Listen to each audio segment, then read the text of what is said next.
Белгилей кетүү керек, Ислам Каримов дүйнөдөн кайткандан кийин Өзбекстандан башка мамлекеттер менен дагы кызматташууларын арттырууну көздөгөндөй болду.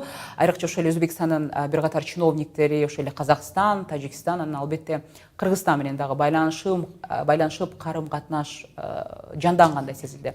Буга бир мисал, Кыргызстандык делегация бир канча жылдан бери Өзбекстан менен болгон салкын алакадан соң Анжиянга барып, кийинчерээк алар кайра бизге келишкен. Ушул көрүнүштөр чынында эле жакшы жышаандан кабар береби? Деги эле чейрек кылымдан бери өзбек элин башкарган Каримов түптөп кеткен багытты демократиялык багытка карай өзгөрүү болушу мүмкүнбү деген суроо учурда ар түрдүүчү болгоном жатат. Саясатка сереп салгандардын дагы оюн билип көрөлүт дедик. Ушул жааттан Жапонияда жашаган эл аралык мамилелер боюнча адис Даниэль Кадырбеков биз менен скайп аркылуу байланышта.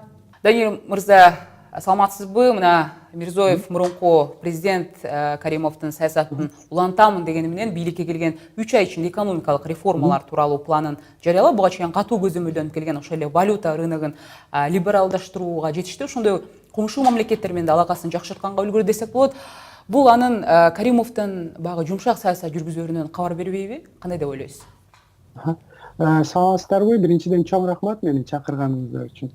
Албетте коңшу мамлекет катары мен каалап кетет элем, булардын кылып атканы аябай жакшы багытта кетсе экен депчи. Бирок мондай реалдуу анализге келгенде бир аз башкачараак го. Көп эл аралык эксперттер, аналитиктер бул шайлоонун результаты уже чечилген. Себеби дегенде 5-6 фактор бар да. Биринчиден шайлоого катышкан кишилердин бардыгы режимдин алдында уруксат берилген партиялардан кишилер чыгып атат. Эч кандай диссидент же оппозиция жок болгондуктан жалаң баягы режимдин ичинде иштеп көнүп калган кишилер эле чыгып атат. Экинчиден Мирзиёев деген киши өзү премьер-министр болуп 2003-жылдан бери иштеген да. Анан бул режимдин баягы түбү да, кармап турган, ошонун чогуу иштеткен. Каримов өзү жалгыз эле иштете албайт да. Бул режимди ошого окшогон кишилер алдыга жүргүзгөн үчүн ушундай болуп түптөлгөн да.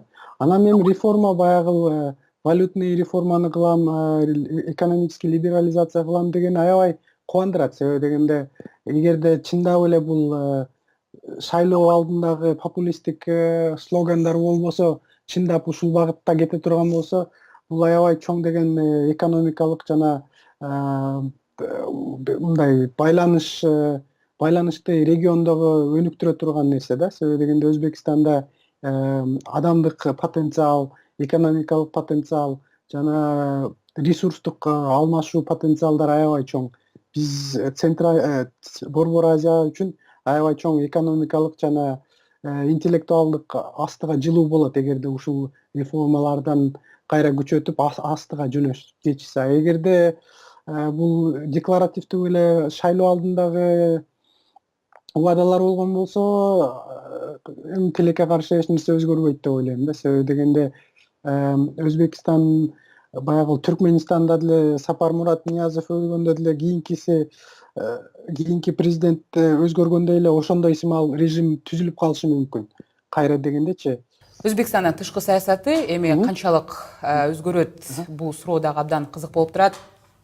Мирзоев ири держава лидерлеринин ичинен биз билебиз, Орусия президенти Владимир Путин менен жолугушкан. Бул Мирзоев ошол жолугушуудан кийин Орусияга көбүрөөк ыктайт го деген дагы ойлорго жем таштаган болчу да. Анан Өзбекстандын тышкы саясаты ушул нерсени баягы эске алганда канчалык өзгөрүшү мүмкүн деп ойлойсуз? Биринчиден эми бул эгерде Өзбекстандын тышкы саясатын алсак, 25 жылдын ичинде Ислам Абдуганиевич Каримов аракет кылып Өзбекстанды бир көз карандысыз тышкы саясат, көз карандысыз мамлекетке кичине курду десек адашпайбыз да. Себеби дегенде алар тышкы мамилелерди моундай күнүмдүк кандай десем, кызыкчылыктар менен кылбайт да. Булар мамлекеттик, улуттук долгосрочный кызыкчылыкты караган үчүн тышкы саясаты деле мынчалык өзгөрүп кетпейт. Адам кетиши мүмкүн, бирок система кызыкчылыгы калат да. Бир улуттун, бир мамлекеттин өзүнүн кызыкчылыгы, геополитический кызыкчылыгы ал адамга көз карандысыз кала берет.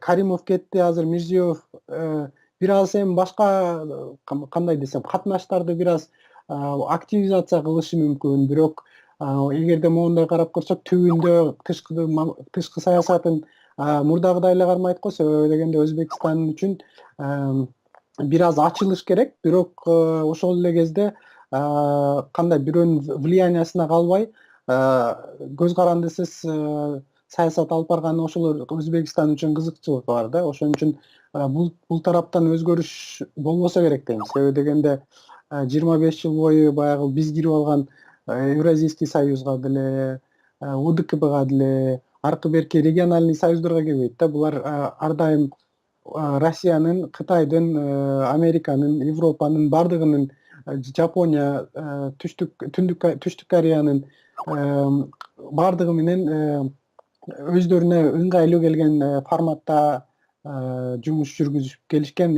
Мындан нары дагы ошондой жүргүзүшөт деген предпосылкалар бар деп ишенем.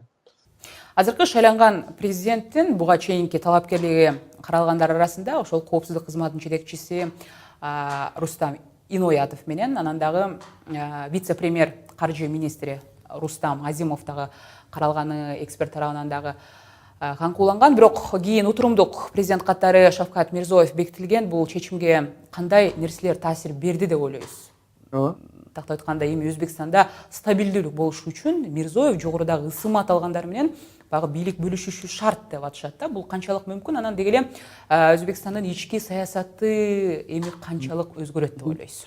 Эми биринчиден могул Мирзиёев мырза президенттикке аттанып чыгып атканда ошол эле убакта Рустам Азимов деген кишилер баягы Өзбекстанда кандай десем оор басырыктуу саясатчылар Рустам Иноятов, Рустам Азимов дегендер чыкпай тургандары бул уже элиталар аралыкта сүйлөшүү болгон да. Ал жерде Каримов өлгөндөн кийин эле ал жерде уже сүйлөшүп, биз статус квону кармайбыз. Биз моундай иштешибиз үчүн, могул режимди кармап калыш үчүн бири-бирибиз менен табашпай, акырындыктан эми кандай десем, стол астында кандай ресурстарды бөлүштүрүп, сфера влиянияларды бөлүштүрүп, моундай ачыкка конфликтке барбайт. Эгерде ачык оппозиция же моундай диссиденттер бар болгон болсо, же могу системага аралашпаган кишилер болсо, ошондо бийлик анан ресурс талаш болот деп ойлосок болот эле. Бул кишилердин бардыгы системанын ичинде болгон үчүн булар кандай бөлүшүп уже бардык нерсени чечишип албадан чыккандын белгиси да. Эгерде башынан бардыгы аттанганда, ошондо может раскол бар деп эсептесек болмок. Бирок азыр бул сценарий боюнча Түркмөнистан аябай жакын болуп атат да. Менин оюмча ошо Түркмөнистандай болуп эле баягы статус квону кармап калышат дагы, анан ошол боюнча жыла беришет го дейм. Рахмат сизге. Өзбекстанда болуп өткөн президенттик шайлоонун жыйынтыктары туурасында баарлаштык.